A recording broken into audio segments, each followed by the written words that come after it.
안녕하세요, 리입니다. 저는 예전부터 직업에 대한 딜레마가 많았습니다. 이런저런 고민이 많았어요. 그 이유가 대부분 딱히 어느 한 길로 진로가 정해지지 않아서 항상 방황하고 있어서 그 방황 속에서 오는 딜레마들이 대부분이었던 것 같아요. 제가 어렸을 때 부러워했던 사람들이 있습니다. 어떤 사람들이었냐면 어렸을 때부터 길이 정해져 있던 사람들. 어렸을 때부터 어느 분야에 뛰어난 재능을 보였다던가 그냥 관심으로 시작했는데 어떻게 운이 닿아서 아예 애초부터 그 길로 빠진 사람들. 그런 사람들을 굉장히 부러워했습니다. 왜냐면 더 이상 진로에 대해 고민할 필요가 없잖아요. 뭐 매번 이직 고민 안 해도 되고 어떤 길을 가야 될지 뭐 어떻게 시작을 해야 될지 어떤 취미부터 가져야 될지 무엇을 도전해야 될지 고민 안 해도 되니까 여태까지 해왔던 것을 그대로 성인이 돼서도 이어나가면 되니까 그러니까 겉으로 보기에는 그게 굉장히 저한텐 부러움의 대상이었습니다. 물론 제가 그 사람들의 속은 알 수 없죠. 인생에 있어서 여러 가지 고민이 있는데 그 중에 큰 부분을 차지하는 게 이제 진로잖아요. 직업 진로. 그러니까 그 부분에 대한 걱정을 덜었다는 것, 그 자체에서 오는 부러움이 있었어요. 그래서 제가 예전에 팟캐스트에서 다뤘던 주제들을 살펴보면 대부분 약간 방황에서 오는 질문들이었습니다. 취미가 없어요. 왜 꼭 좋아하는 일을 해야 할까? 등등. 그런 것들도 다 그런 딜레마에서 오는 것들이었죠. 근데 또 다른 관점에서 보면 마냥 부러운 일은 아닐 수도 있어요. 왜냐? 일단 다양한 것을 시도해볼 기회가 없잖아요. 이미 정해져 있던 길을 그대로 가게 된다면.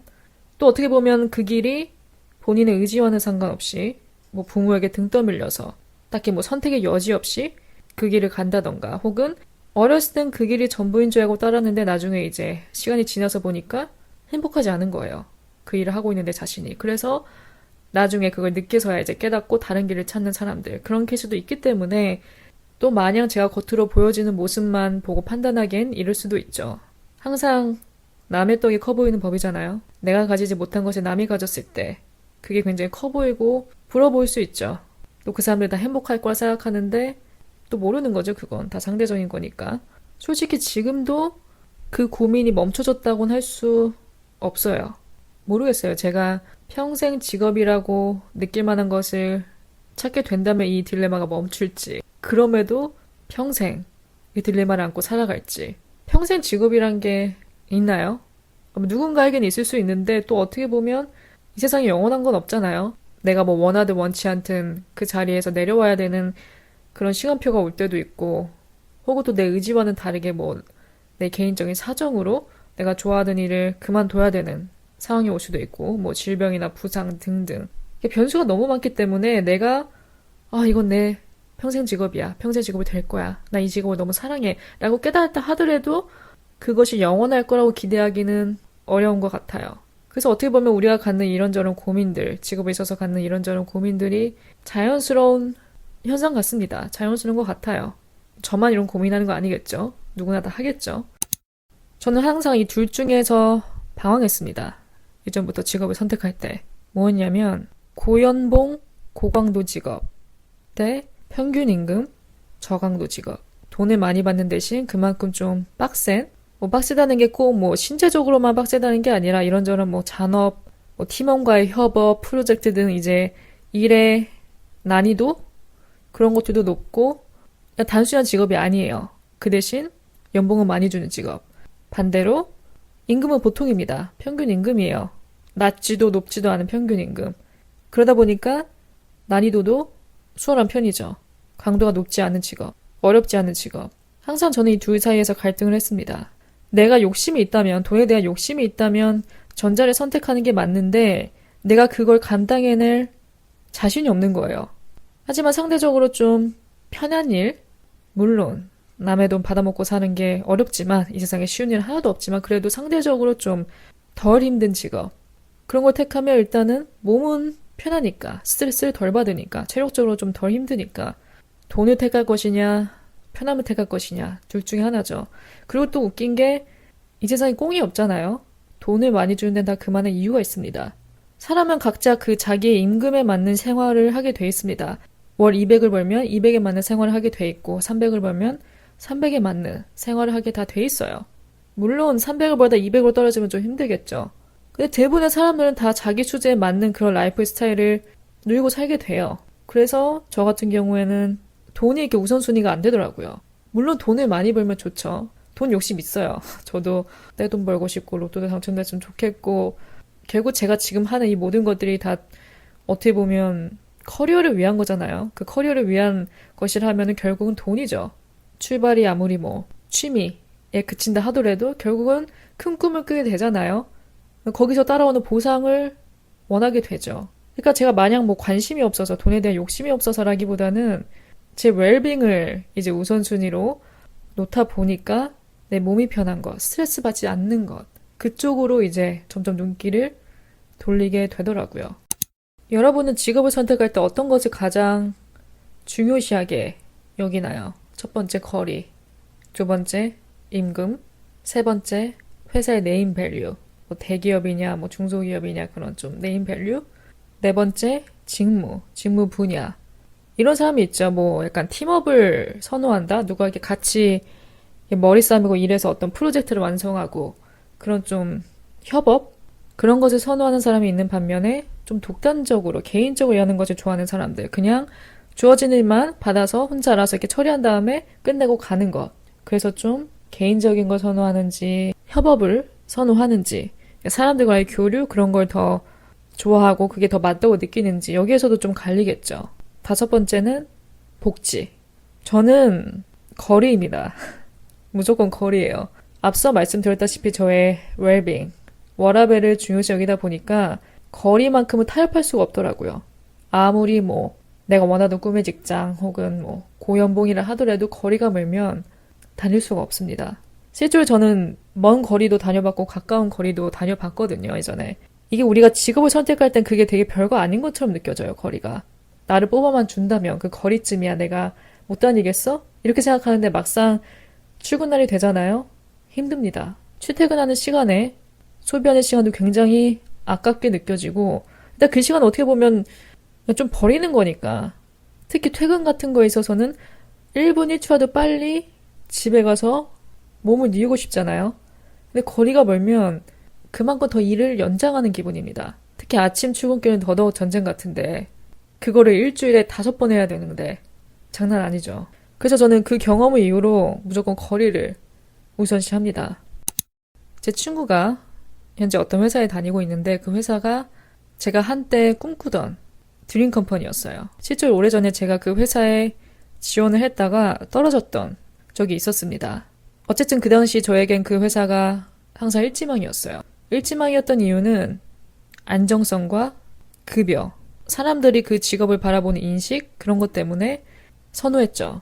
물론 지금은 좀 덜한데 제가 그 당시에는 그런 사람들의 시선을 신경을 안 쓸 수가 없더라고요. 그래도 너 어디 다녀? 이렇게 물어봤을 때 나 여기 다녀. 라고 좀 이렇게 자랑스럽게 말할 수 있는 말하면 사람들이 이렇게 좀 볼 수 있는 그런 회사에 대한 인식? 그런 것들도 많이 신경을 썼던 때라 그래도 남들이 좀 이렇게 괜찮게 볼 수 있는 그런 회사를 들어가고 싶었어요.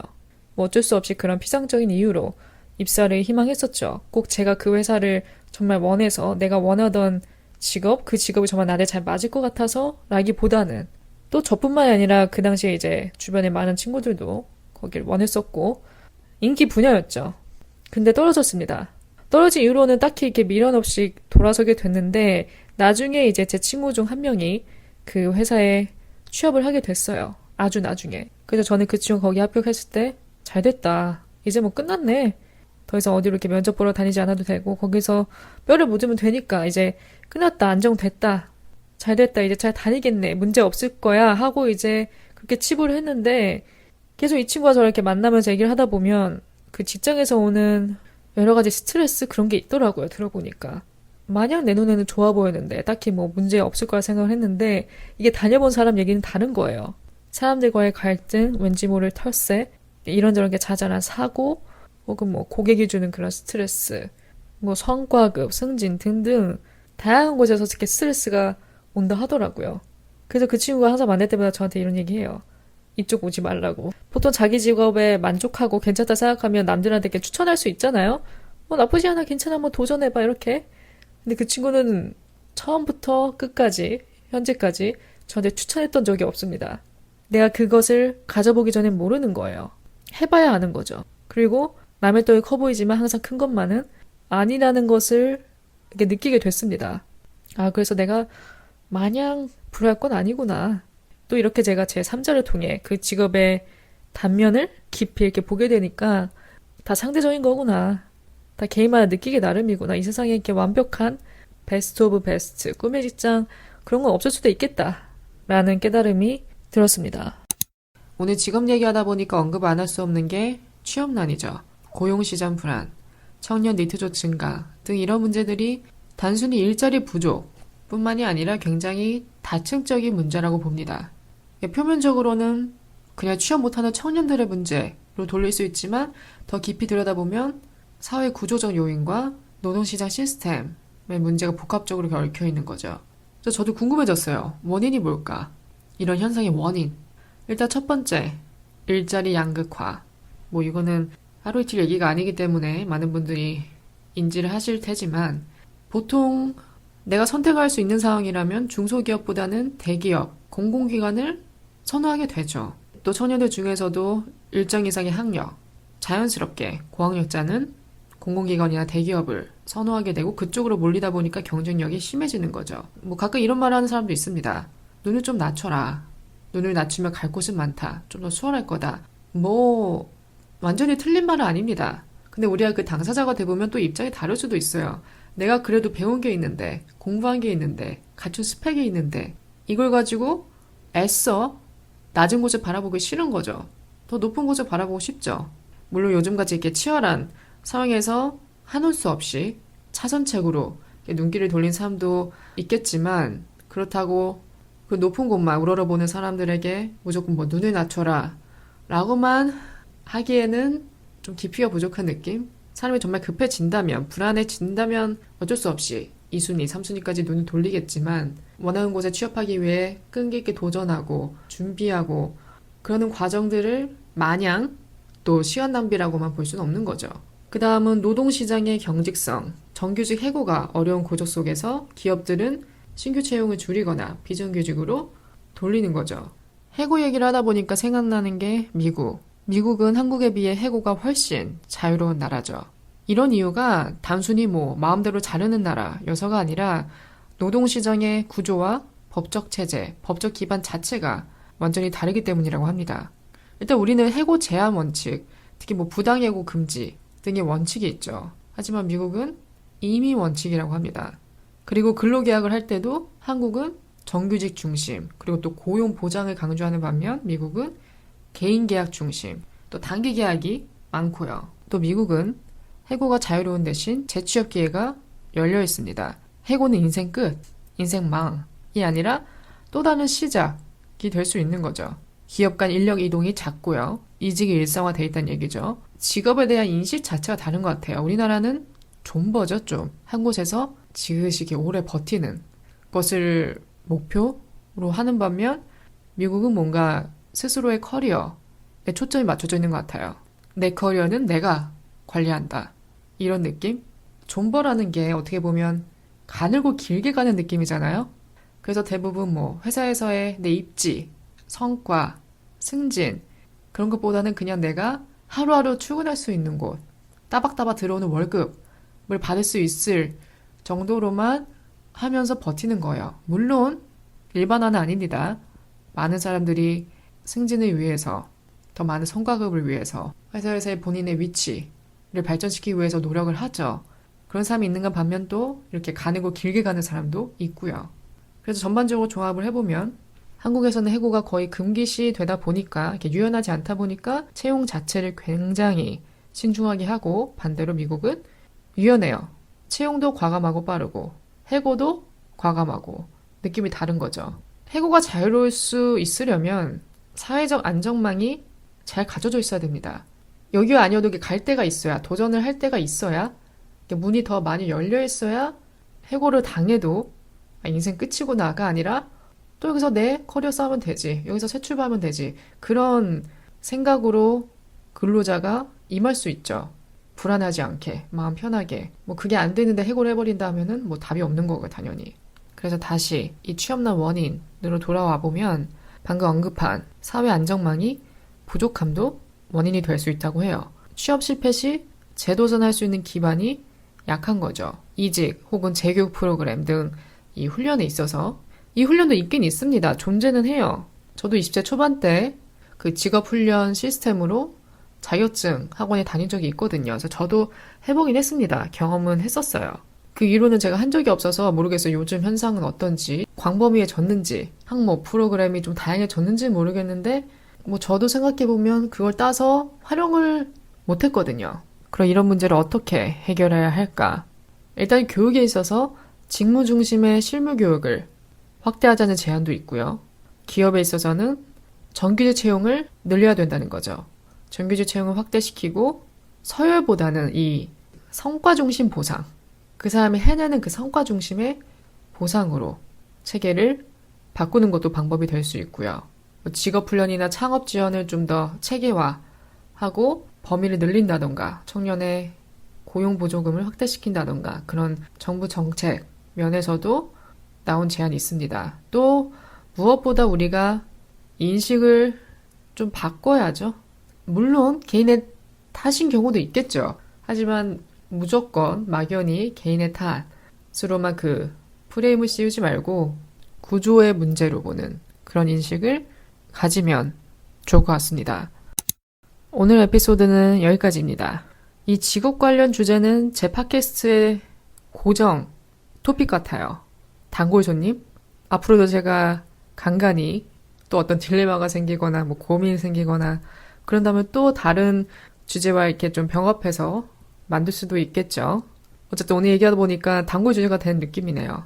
그래도 맨날 했던 얘기 똑같이 하면 지겨우니까 최대한 앞으로도 좀 다양성을 첨가시켜서 이야기를 좀 더 흥미롭게 이끌어 가도록 노력하겠습니다. 혹시 오늘 뭐 저와 같은 고민을 해보신 분들이라면 그래도 좀 공감 가는 부분이 많았으면 좋겠네요.